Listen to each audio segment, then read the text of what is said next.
Résumé de l'épisode précédent. Et papa, je peux tourmenter une âme innocente? Bon, je vais en chercher. Mais en vrai, je n'ai pas le droit de faire ça. Il faudra le dire à personne. Ce sera notre secret.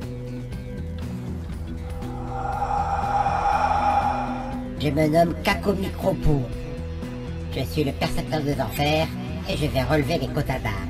Cette âme que vous venez de récupérer, c'est bien pour remplir votre quota. Ce n'est pas pour usage personnel, je suppose. Oui, papa, tu peux me donner une âme? Tu me l'as promis. Mais si vous donnez des âmes à votre fils avant ce délai, cela implique une faute lourde. Rapportez-nous l'âme de chrétien. Elles ont beaucoup de valeur.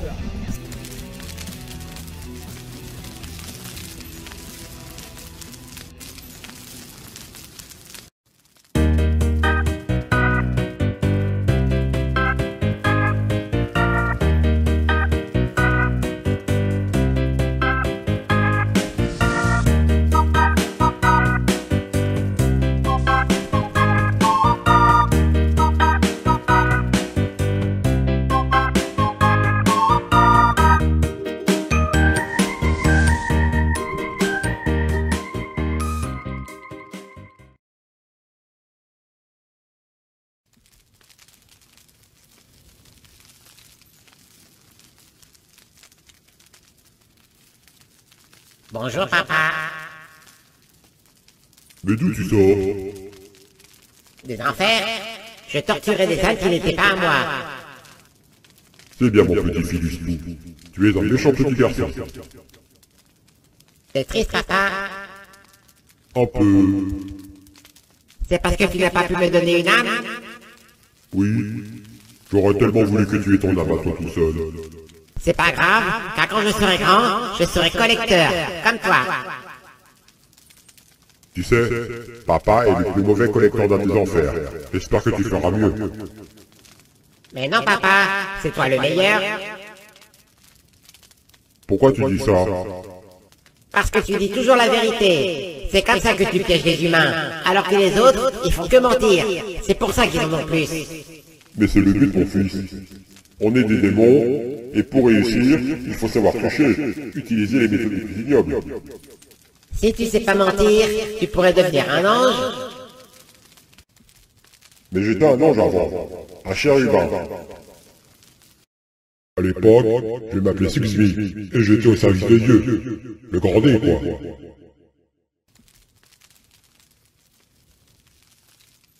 Pourquoi t'es pas resté? Ce n'était pas ma vocation. Le grand S, à l'époque il s'appelait le grand N, s'est pris la tête avec le grand D. Donc, il a voulu monter sa propre boîte. Beaucoup d'autres anges ont suivi.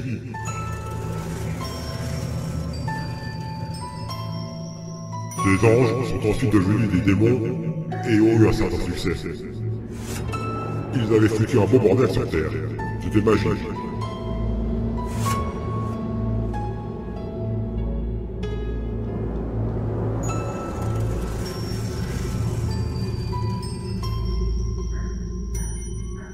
Ils avaient dominé le monde. Je rêvais de devenir comme eux.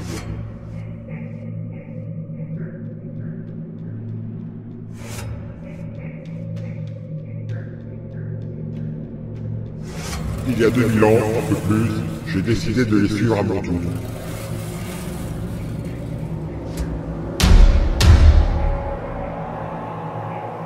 Quand il a vu ce que les collègues ont fait du paradis terrestre, le grand D a pété un câble.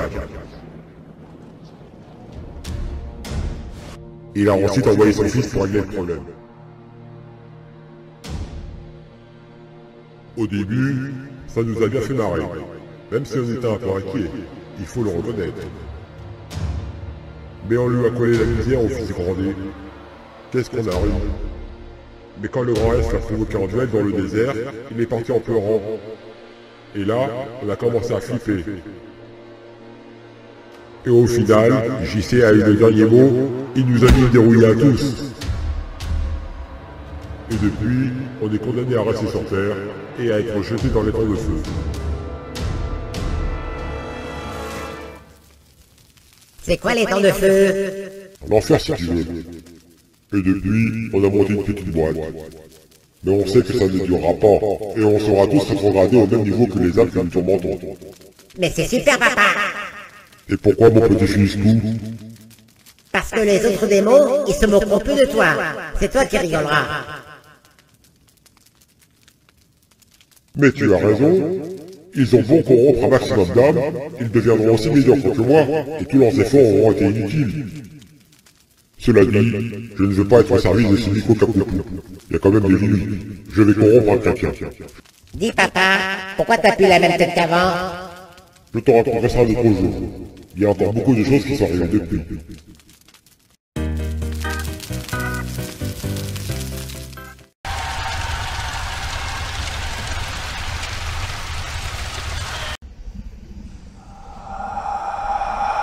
Bonjour, ô grand et puissant Pusili. Chacune de vos apparitions sont un vrai virtuose. Assez de flatterie sur Dimanda. Tu es un démon hypocrite. Tu ne penses pas ce que tu dis. Je suis un démon menteur, voyons, pour vous servir. Va plutôt tourmenter des âmes. Bien, ô grand Pusili. Mes apparitions sont désuètes. J'aurais au moins appris ça. Bon, voyons ma liste. Tiens, elle pourra m'aider.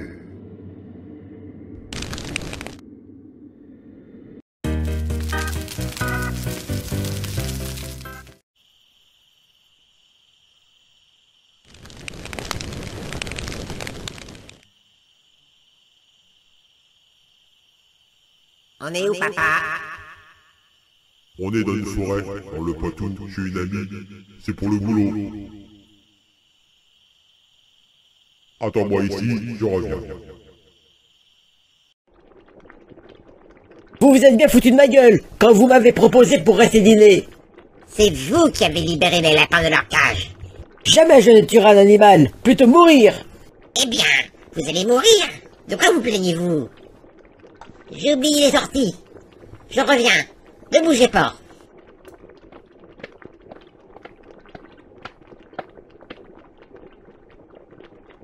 Eh bien mon vieux GG, tu es foutu.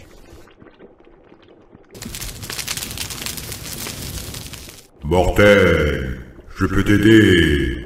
Il suffit que tu me donnes ton âme. Mais putain, dis-moi. Vous avez écouté ce que je dis? Non, désolé. Vous pouvez répéter? Mortel, je peux t'aider. Il suffit que tu me donnes ton âme.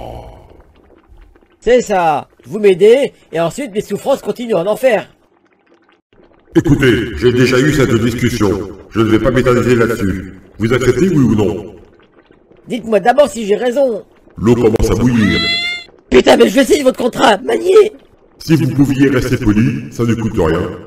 Je vous prie de m'excuser. Mais dites, je signe comment? Vous avez une petite écorchure sur le cou. Frottez-la sur lui et approuvez. La goutte de sang fera office de signature. Dites, c'est une bien vilaine plaie que vous avez. Je me suis fait ça en tombant de vélo, et une charmante dame m'a recueilli pour me soigner. Pas si charmante que ça, faut croire. Comme vous dites.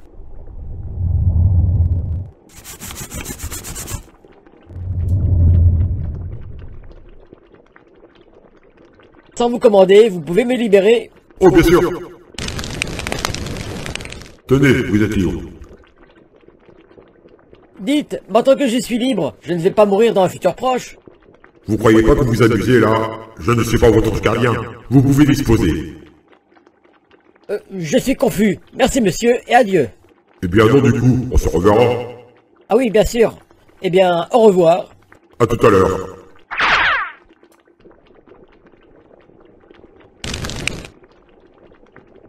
Filistou, je t'avais demandé de m'attendre dehors. Oui, je sais, mais j'ai maudit le vélo du monsieur qui vient de partir.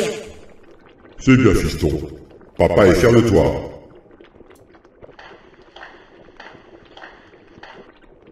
Bonjour, Pusili. Bonjour, ma Gamalu.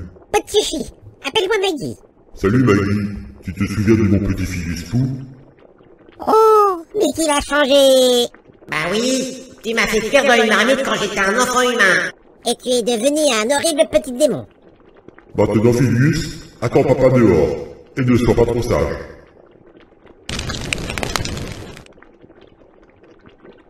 Eh bien, mon petit Poussili, je t'imaginais très mal en papa. Et la maman, comment elle va? Qui mère tout, elle continue ses études. Et elle étudie quel péché? Elle a pris adultère, et moi la lâcheté, ça coïncide. Mais on ne se voit pas beaucoup en ce moment. Elle est avec sa mère malade. Et toi, tu as fini tes études? Mais depuis longtemps, je suis devenu collecteur d'âmes.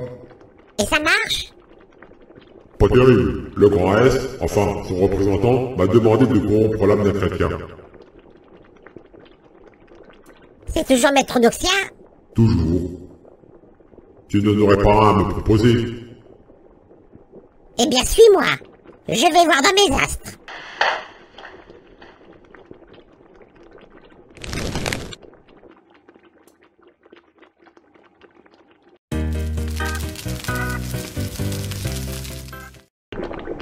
Et tu cherches dans quel secteur?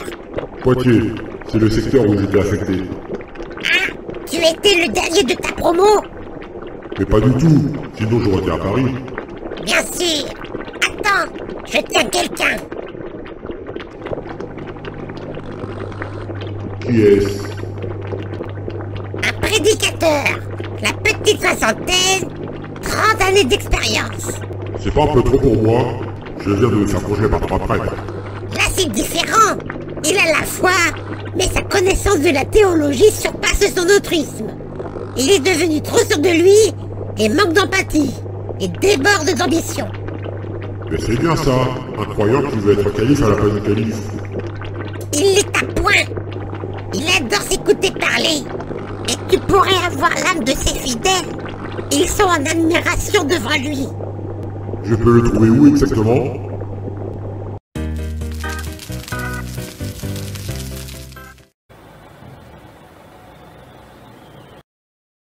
Et n'oubliez pas, mes chers frères, que les vrais chrétiens, c'est nous, pas ces catholiques qui prient des statues.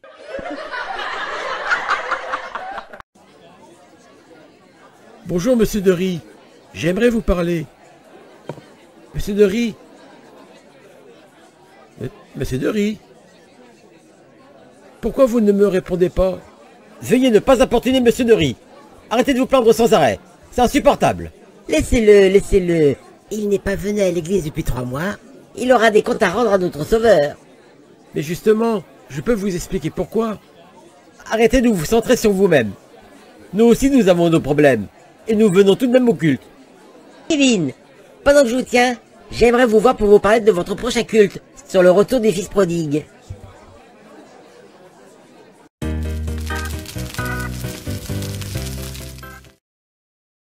Nous avons des nouvelles de Jérémie qui avait quitté l'assemblée le mois dernier. Tout ça parce que sa femme l'a quitté après 7 ans de mariage? Quelle pitié!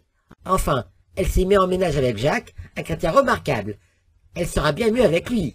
Et que devient Jérémie? Il a succombé à un cancer. Mon Dieu, il est mort avant de s'être acheté à Christ. En fait, il a arrêté la chimio. De mieux en mieux, le suicide, il sera en enfer. Enfin, Christine pourra se remarier avec Jacques. Un vrai chrétien, lui. Ce pauvre Jérémie, il serait resté à l'église, on aurait pu lui parler. Mais il a choisi de partir, qu'il ne s'en prenne qu'à lui-même. Sinon, nos membres continuent à quitter l'assemblée pour aller dans d'autres églises. Mais pourquoi? Ils disent que nous sommes médiocres. Mais nous le savons, c'est pas grave, bénis-les, Seigneur. Jésus nous rachète. Et ils nous trouvent trop condescendants. Seigneur Jésus, si seulement il pouvait se remettre en question. Prions ensemble. Vous avez raison.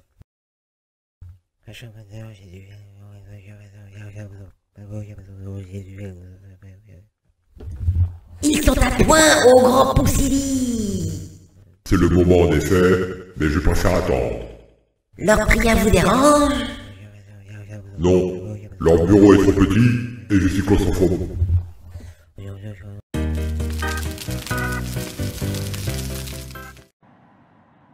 Il est bientôt 13 h.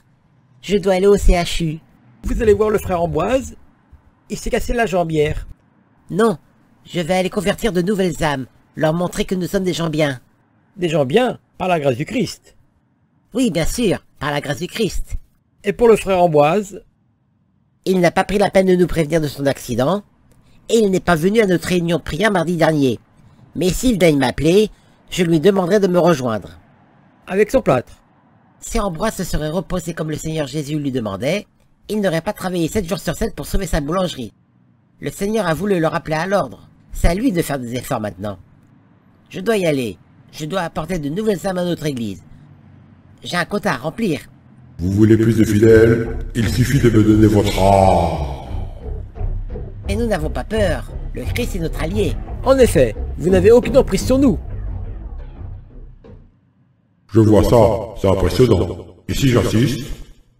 Eh bien, ainsi ce démon. Nous allons te renvoyer en enfer. N'est-ce pas, frère Neuville? Frère Neuville.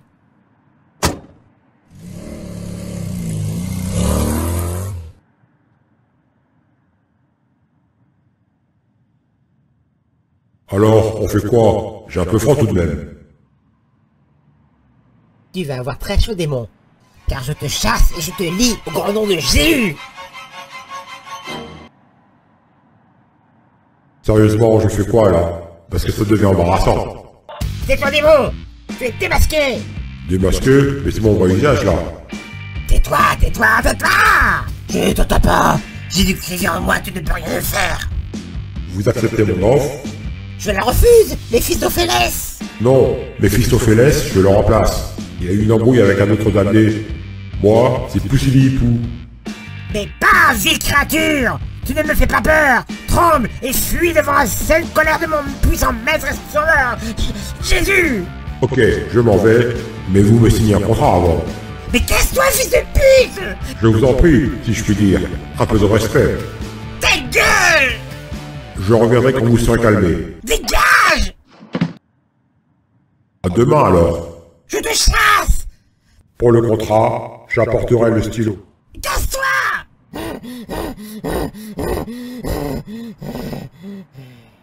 Monsieur Derry, vous allez bien?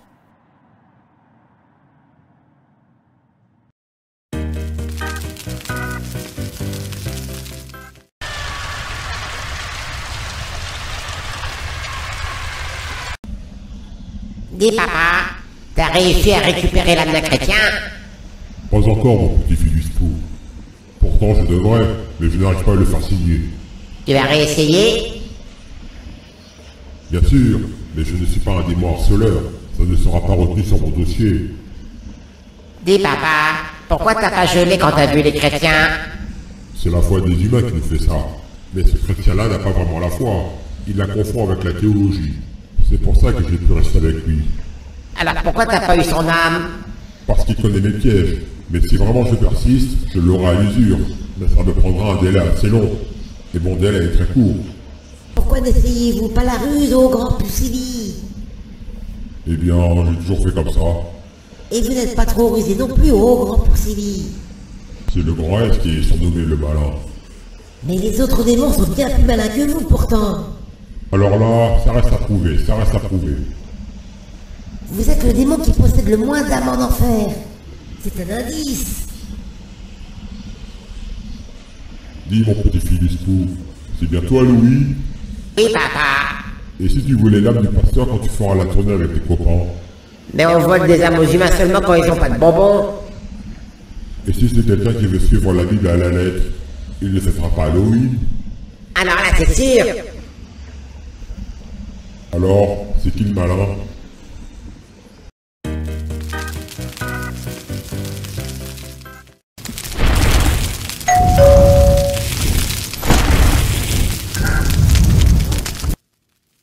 Salut Mélupu. Salut Filius. Ça gaz? Ouais, ça gaz. Dis, t'es d'accord pour qu'on aille voler l'âme d'un humain pour mon papa? C'est quoi comme âme? C'est l'âme d'un chrétien. Mais les chrétiens nous repèrent de loin. Même les grands démons ont du mal à en choper. Mais lui, il verra rien. C'est cool, on pourra en avoir une nous aussi. Salut Malpine. Comment tu sais qu'il sera facile celui-là? Mon papa il dit que c'est parce qu'il aime pas les gens. Ouais, on peut tenter le coup. On va appeler le reste de la bande. On ne dit rien à Langor. Il va encore vouloir garder son âme pour lui. C'est vrai, il tue même les humains qui donnent des bonbons. Il arrête pas de tricher. On va faire signer le chrétien avant qu'il nous fasse une embrouille. Et comment on va faire? Ne vous inquiétez pas, j'ai un plan.